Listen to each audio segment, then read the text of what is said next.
Hello everyone. The topic which we will cover in this lecture is duties of buyer. Okay, duties of buyer. Now, the first point here is that since delivery of goods and payment of price are always concurrent conditions, the buyer should be ready. The buyer should be ready and willing to pay the price for possession of the goods. Okay, for the possession of the goods. Now, if there is a contract done between the buyer and the seller, what will happen? The ownership and the possession it will get transferred from the uh, seller to the buyer. We can understand the duty of the seller is to deliver the good to the buyer, and the duty of the buyer is to pay the price to the seller for the goods. Okay. Then the second point is that where the seller of goods agrees to deliver them at his own risk at a place other than that where they are when sold, the buyer shall nevertheless, unless otherwise agreed, take any risk of deterioration in the goods necessarily incident to the course of transit. Where the seller is ready and willing to deliver the goods and requires the buyer to take delivery, and the buyer does not within a reasonable time take delivery of the goods, he is liable to the seller for any loss occasioned by his neglect or refusal to take delivery, and also for a reasonable charge for the care and custody of the goods. Now, this right of the seller will not, however, affect the rights available to him in case the refusal of the buyer amounts to a repudiation of the contract. Now, suppose the seller agreed to deliver the good to be the buyer. Okay. So, the duty of the buyer is to accept what? Accept the goods, to take the delivery. Suppose be the buyer wanted to purchase, let's say, pineapples, 5 kg of pineapples, let's say. And as pineapples are perishable goods, the time period to take the delivery was, let's say, within 2 days. But despite the contract between A the seller and B the buyer did not take the delivery, for which A the seller faced some sort of financial loss, as the pineapple started to become little bit rotten. Here be the buyer did not do this, did not do his duty. Here be the buyer did not do his duty to accept the delivery of goods from A the seller, and as such the buyer B has become what? Has become liable to compensate financially to A the seller. At the same time, the court may also order B the buyer to pay reasonable charge for the care and custody, of the goods made by the seller. Okay. At the same time, the court may also order be the buyer to pay reasonable charge for the care and custody of the goods made by the seller. Okay. So, this is an example. This is a very simple example I have cited here. So, let us discuss more about these duties of the buyer. Duties of the buyer. So, here, Section 31 of the Sale of Goods Act 1930. It is talking about duties of seller and buyer. Duties of seller and buyer. We will concentrate here with the duties of seller. The duties of buyer only. Okay, the duties of buyer, as we are discussing duties of buyer here. So, Section 31. It is getting covered under Section 31 of the Sale of Goods Act 1930. Point number 1. To accept the delivery of goods. To accept the delivery of goods when the seller is willing to make the delivery as per the contract. To accept the delivery of goods when the seller is willing to make the delivery as per the contract. Okay. This we have already discussed now in the examples that we have discussed now. Okay. So the second point here is that to pay the price in exchange for possession of the goods. To pay the price in exchange for possession of the goods. Now, as the possession of the good will get transferred from whom? From the seller to the buyer. From the seller to the buyer. The buyer has to pay what? The price for it.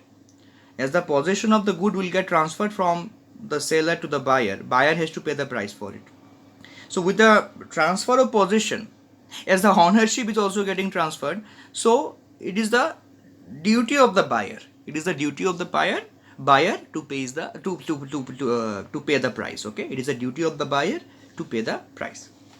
Now the third point here, to apply for delivery of the goods, to apply for delivery of the goods, which is getting covered under section 35 of the Sale of Goods Act 1930. Okay, section 35 of the Sale of Goods Act 1930, to apply for goods, to apply for delivery of the goods.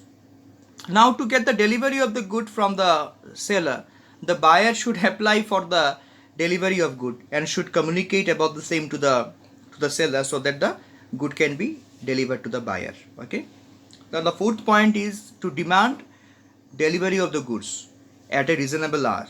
To demand delivery of the goods at a reasonable hour.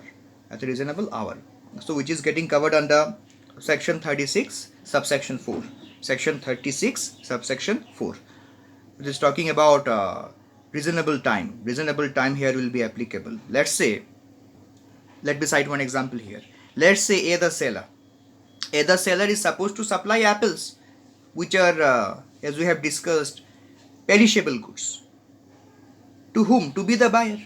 Suppose the apples are coming from New Zealand. So here, let's say the reasonable time for receiving the perishable goods, let's say it is 1 week, because the seller communicated to the buyer that due to some sort of storm in the Indian Ocean, some days more may take. Okay, some more days may take for the goods to get delivered to the buyer. So here it is the duty of the buyer to communicate to the seller that the delivery should not exceed the reasonable time. Let's say if the perishable goods get delivered after 2 weeks, it will defy our logic, because it may cause the perishable goods to become little bit or more we can say rotten. Okay, so section 36 subsection 4, reasonable time or reasonable hour. Point number 5, to accept delivery of the goods, in installments and pay for them in accordance with the contract, which is getting covered under section 38 of the Sale of Goods Act 1930 subsection 2. So if the buyers agree to go for installment delivery of the goods from the seller, if the buyer agrees to go for installment delivery of the goods from the seller, it is the duty of the buyer to abide the rules which are related to the installment contract of sale, installment contract of sale, fixed by both of them, both by the buyer and the seller. Okay, so if the buyer agrees to go for installment delivery of the goods from the seller, it is the duty of whom? It is the duty of the buyer to abide the rules which are related to the installment contract of sale, fixed by both the seller and the buyer. Okay, through mutual consent, through an agreement. Okay, so point number 6, to bear the risk of deterioration in the course of transit when the goods are to be delivered at a place other than where they are sold. So it is getting covered under section 40 of the Sale of Goods Act 1930. Section 40 of the Sale of Goods Act 1930. So it is talking about, it is not that in every case the seller have to take the responsibility. It is not that in every case the seller has to take the responsibility of goods during the transit. Many times during the delivery of goods from the seller to the buyer, seller after giving the good to, let's say, a courier company, becomes free from the liabilities related to the transit of the goods. So here, if during the transit of the goods from seller to buyer through a courier service, the goods face little bit of damage, let's say, the buyer cannot hold the seller liable for this, as the agreement here in this example was set up both by the seller and the buyer regarding the transit rules, that when the goods will be handed over to the courier service, the seller will not be liable for the damage caused during the course of the transit. So here it will be the duty of the buyer to bear the risk of deterioration in the course of transit if the agreement has been formed like this. Okay, if it has been formed like this during the formation of the contract of sale. Now, 7 number point, to inform the seller in case the buyer refuses to accept or rejects the goods. So it is coming under section 43, section 43 of the Sale of Goods Act 1930. To inform the seller in case the buyer refuses to accept or reject the goods, okay, rejects the goods. Section 43 of the Sale of Goods Act 1930.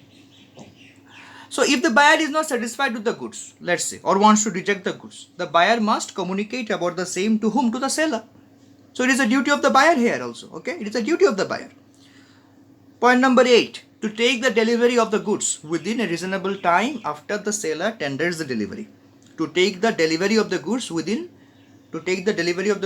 a reasonable time after the seller tenders the delivery, which is getting covered under section 44 of the Sale of Goods Act 1930. Section 44 of the Sale of Goods Act 1930, okay? So the duty of the buyer is what? Is to accept the goods within reasonable time from the seller. So if the good is perishable in nature, let's say like fruits, okay, then the reasonable time to accept the perishable goods by the buyer, maybe it will be treated 3 days or more, but perhaps not more than 1 week. So it varies from circumstances to circumstances, okay? Point number 9, to pay the price where the property in the goods are passed to the buyer in accordance with the terms of the contract. So it is getting covered under section 55. Section 55 of the Sale of Goods Act, Sale of Goods Act 1930. Under section 55 of the Sale of Goods Act 1930. To pay the price where the property in the goods are passed to the buyer in accordance with the terms of the contract. So, what is the duty of the buyer? The duty of the buyer is to pay the price of the good to the seller after receiving the possession of the good.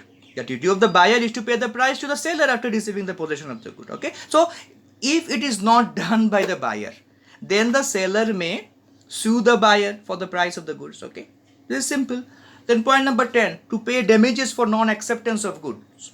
To pay damages for non-acceptance of goods, which is coming under section 56 of the Sale of Goods Act 1930. Section 56, damages for non-acceptance. So where the buyer wrongfully neglects or let's say refuses to accept and pay for the goods, the seller may sue him for damages for non-acceptance. Okay. Thank you.